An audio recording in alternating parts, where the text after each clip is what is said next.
Lepaskan! Lepaskan! Rare token. Tolong kami! Pian?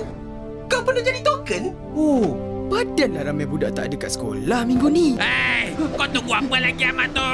Selamatkanlah aku. Player detected. Alamak! Searching for player. Kenapa kau tinggalkan aku amat tu? My precious token.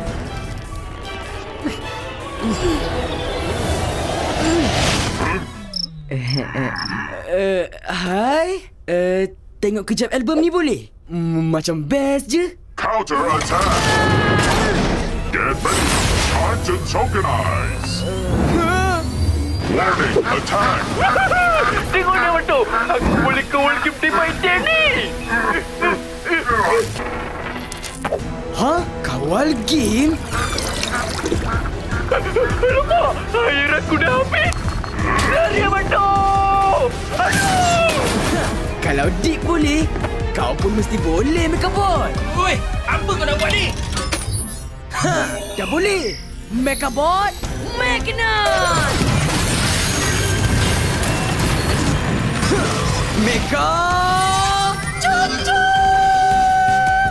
Oh, Mekabot boleh mekanis dengan game. Hai, kau iya pun bagilah nama yang senang sikit. Time to tokenize. Tak berkesan. Mekabot dah tukar jadi token dah pun. Ha, langgar dia!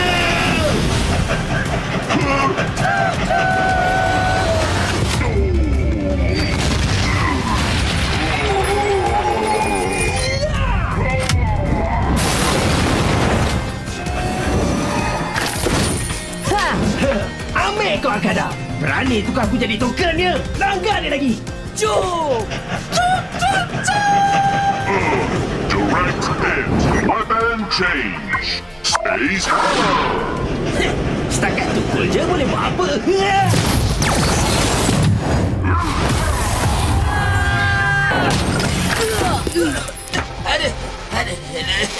A loser is you. Searching for rare token.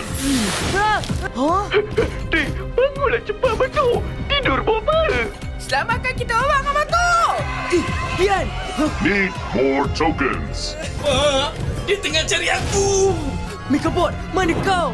Sini Yamato. Sini Yamato. Dia tengah kutu semua token. Cepat cari token Mekabot dan kalahkan dia. Aku ada idea. Jom tolong aku.